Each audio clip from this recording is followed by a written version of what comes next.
여성은 어떻게 저런 걸 먹냐며 소리칩니다. 하지만 한국 사람들이 먹는 모습을 보자 맛이 궁금해집니다. 그래서 한국 사람들이 먹는 요리를 시켜서 한 입 먹자마자 놀라고 맙니다.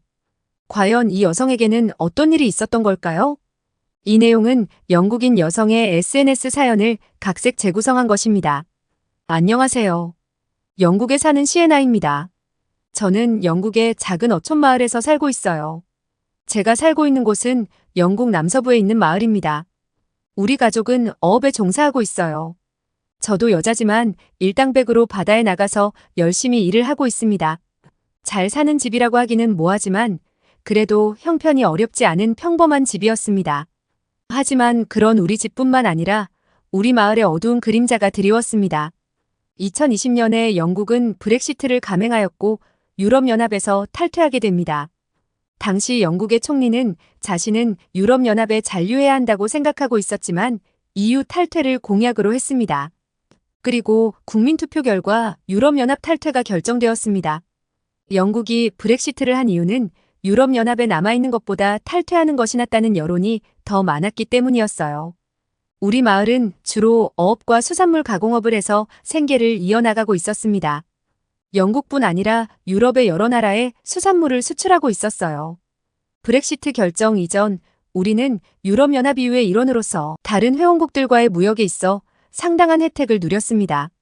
특히 어업 분야에서는 EU 내에서 자유롭게 수산물을 수출입할 수 있었고 이는 우리 어촌 경제에 큰 도움이 되었습니다. 하지만 브렉시트가 현실화하면서 모든 것이 변했습니다. 브렉시트 사태 이후 지방 어촌 마을이었던 우리 마을은 수산물을 수출할 수 있는 길이 점점 줄어들었어요. 조금 지나면 괜찮아지겠지 하였는데 점점 심각한 경제난이 일어나기 시작했습니다. 지금도 그 당시를 생각하면 마음이 답답해질 정도로 정말 암울했어요. 평생 이 마을에서 어부로 살아오신 아빠는 생선을 잡아와도 팔 수 있는 곳이 없어서 힘들어하셨어요. 게다가 영국은 지속적으로 인구가 감소하고 있었기 때문에 영국 내에서도 예전보다 생선의 수요가 줄어들고 있었어요. 이를 막기 위해 영국 정부는 다급히 주변 국가들과 무역협정을 맺었지만 기울어가는 경제를 되살리기엔 역부족이었고 경제적 어려움은 계속되었습니다. 그런 암울한 상황이었지만 우리에게 손을 내미는 곳이 있었습니다. 그곳이 바로 한국의 한 회사였어요. 이런 상황에서 골뱅이를 한국이 전량을 수입하겠다고 나서니 천사가 나타난 것 같았습니다. 솔직히 영국에서는 바다 달팽이라고 부르는 골뱅이를 먹지 않았어요. 생선이나 굴, 연어 등은 먹지만 다른 해산물은 먹지 않거든요. 그래서 골뱅이가 통발에 걸리면 불가사리와 함께 쓸모없이 버려졌기 때문에 한국에서 이걸 수입하겠다고 했을 때는 정말 놀랐어요. 한국 사람들은 골뱅이를 엄청나게 좋아해서 한국 근처에서 잡는 골뱅이만으로는 수요를 감당할 수 없었다고 합니다. 그래서 해외에서 골뱅이를 수입하려고 알아봤다고 해요. 먼저 눈을 돌린 곳은 가까운 나라인 중국이나 베트남의 골뱅이에 대해 알아봤는데 그곳은 수온이 따뜻해서 한국의 골뱅이 같은 쫀득함이 부족하고 물컹한 맛이 났다고 합니다. 다음으로 찾아본 곳은 러시아였지만 러시아는 아예 어종이 달라서 후보에서 탈락했다고 했습니다. 그리고 멀리 캐나다까지 눈을 돌렸는데 캐나다 골뱅이가 한국의 골뱅이와 가장 비슷했다고 해요. 하지만 문제는 캐나다 어부들의 인건비가 비싸서 가격이 너무 비쌌습니다. 그러다 영국의 골뱅이가 한국의 골뱅이에 비해서 1.5배나 큰데 식감도 한국산과 비슷했어요. 거기에 한국에서 골뱅이를 잡으려면 100에서 300m 수심까지 들어가야 했던 거에 비해서 영국은 수심 15m에서 골뱅이를 잡을 수 있는 점도 좋았어요. 그렇게 급격한 경제난으로 힘들었던 우리 마을은 골뱅이로 인해 다시 활력을 되찾기 시작했어요. 평생 어부로 살아온 우리 마을 주민들은 이 놀라운 상황에 다들 기뻐했습니다. 우리 마을은 봄과 여름에 랍스터 시즌이 끝나면 보통 수입이 끊겼어요. 하지만 한국 덕분에 10월부터 골뱅이를 잡을 수 있는 또 하나의 대목 시즌이 왔어요. 10월부터 오로지 한국인들을 위해 바다에 나섰습니다. 10월이 되면 우리 가족의 일과를 말씀드릴게요. 오전 9시가 되면 부두를 출발해서 20분쯤 달리면 전날에 통발을 던져둔 지점에 도착합니다. 그리고 통발 하나에 보통 15kg이 넘는데 이런 통발이 70개 넘게 있고 이것을 배 안으로 끌어올렸어요. 그러면 저와 아버지는 통발을 뒤집어서 바닥에 쏟아냅니다. 그때부터 너무 작은 새끼 골뱅이는 걸러내고 뻘을 털어낸 후에 상자에 골뱅이들을 담았어요. 그 후에 다시 빈 통발에 골뱅이가 좋아하는 그린 크랩과 곱상어 한 토막을 채워서 다시 바다에 던져주면 됩니다. 보통은 20상자 정도 잡을 수 있고 조금 어획량이 떨어지면 10에서 15상자 정도 잡을 수 있었습니다. 이제 이 상자들을 골뱅이 회사로 가져다 주면 돈을 받았습니다. 이렇게 저희가 판 골뱅이 상자는 부두에서 차로 40분에서 50분쯤 운전해 가면 있는 가공 공장으로 가게 됩니다.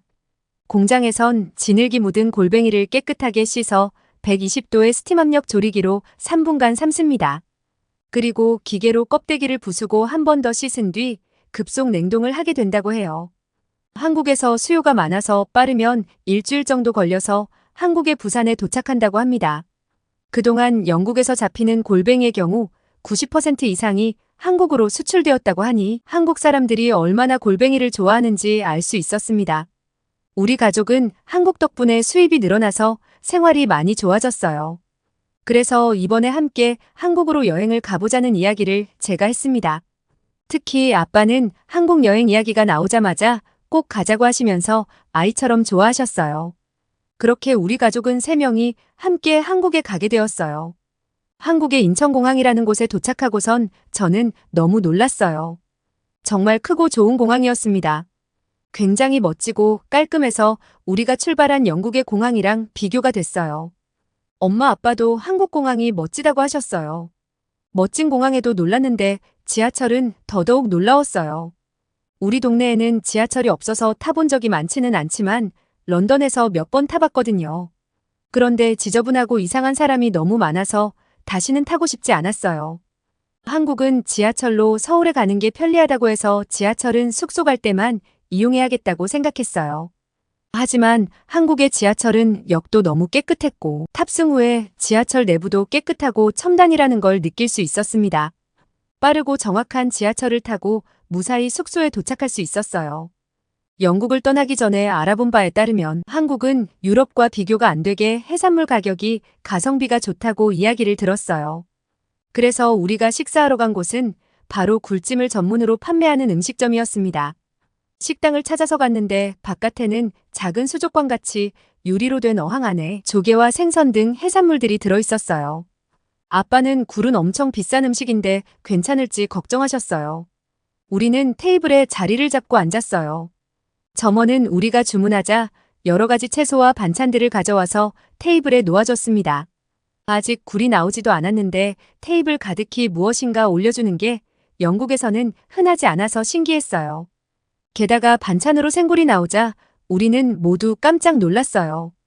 이 비싼 굴이 서비스로 나오다니 믿을 수가 없었습니다. 저는 한국 드라마에서 봤던 것처럼 배추를 들고 위에 굴을 올렸어요. 그런데 젓가락을 처음 써봐서 너무 미끄러워서 굴을 올리는데 한참 고생했어요. 그 모습을 보시던 아빠와 엄마도 함께 웃었어요. 옆에 같이 나온 배추김치 비슷한 무로 된 김치도 넣어서 함께 먹었어요.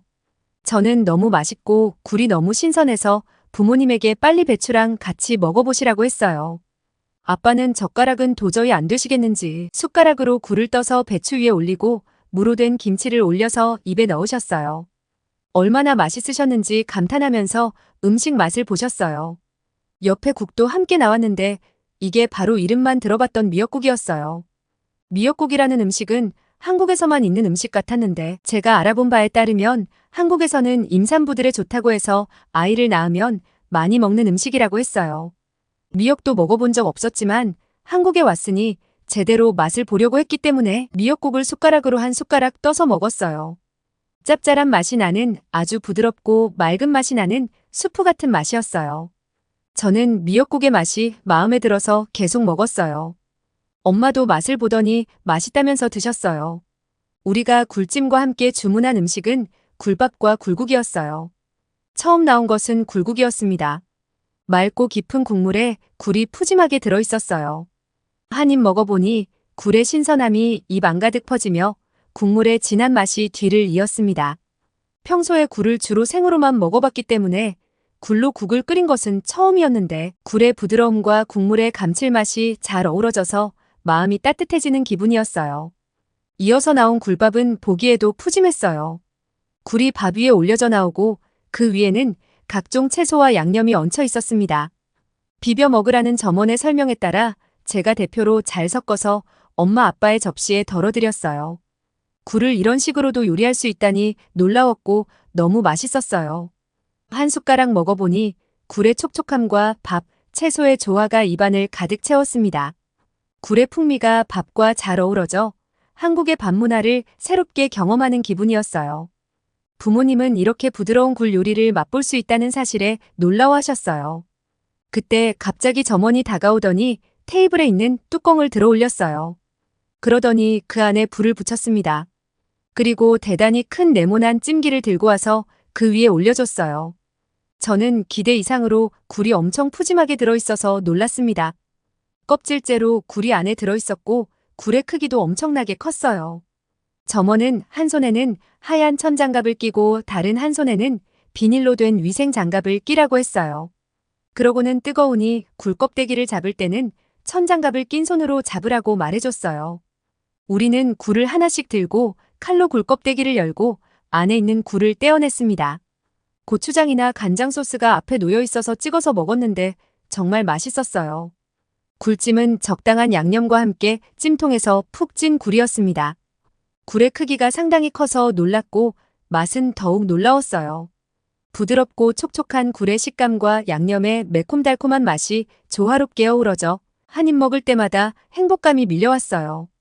영국에서는 그냥 생굴에 레몬즙을 짜서 먹는 게 다였는데 한국은 굴을 정말 다양한 방법으로 먹고 있었어요. 그나마도 너무 비싸서 어업에 종사하는 우리 가족조차 마음껏 먹어본 적이 없었어요. 한국은 정말 다양한 소스와 채소를 굴과 함께 먹을 수 있어서 다양한 맛을 느낄 수 있다는 점이 마음에 무척 들었습니다. 그리고 어려웠던 우리 가족이 어려움을 이겨내고 다 함께 이 음식들을 즐길 수 있다는 것이 행복한 기분이었습니다. 정말 배부르게 하나도 남기지 않고 싹싹 다 먹었어요. 더는 물 한 방울조차 더 이상은 먹을 수 없을 것 같았어요. 다 먹고 나서 계산하는데 가격이 10만 원도 들지 않는다는 사실에 아빠는 충격을 받으셨어요. 영국이었으면 이 정도로 배부르게 굴을 먹으면 몇십만 원은 기본으로 나올 거라면서 어떻게 한국은 굴이 이렇게 쌀 수 있는지 궁금해하셨어요. 그래서 아빠에게 제가 알아봤던 내용을 말해드렸어요. 한국은 굴을 다양한 방법으로 많은 양을 소비하기 때문에 굴 생산에 있어서 세계적인 국가기도 했고 굴 양식을 대량으로 해서라고 말씀드렸어요.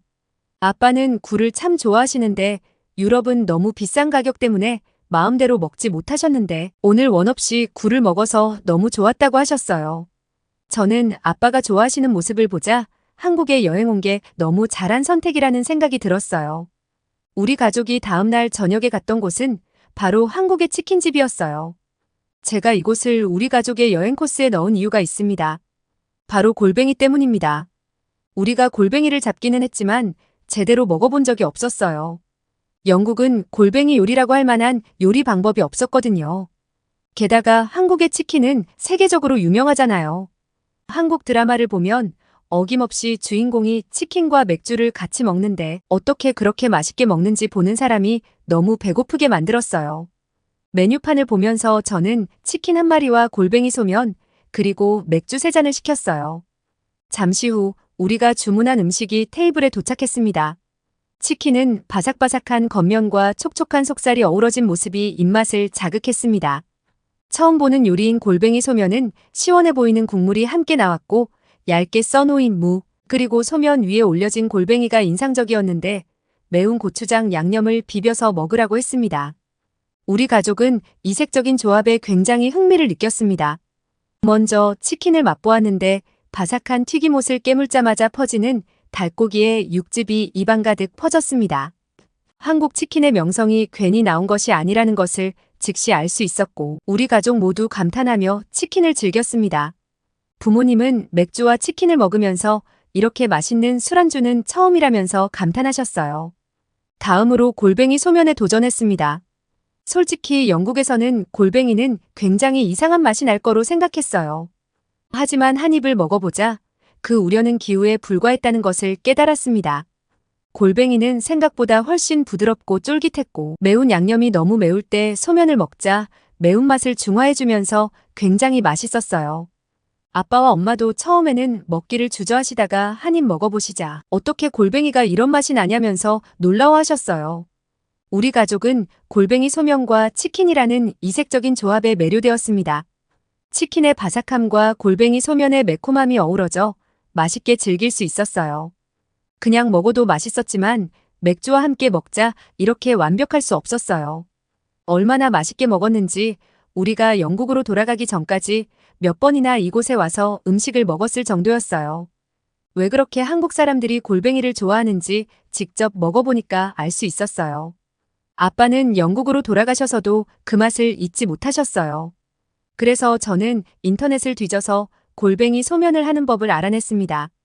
그리고 한국 마트에 가서 양념과 국수를 사고 우리가 잡은 골뱅이를 삶아서 요리를 만들어 봤어요.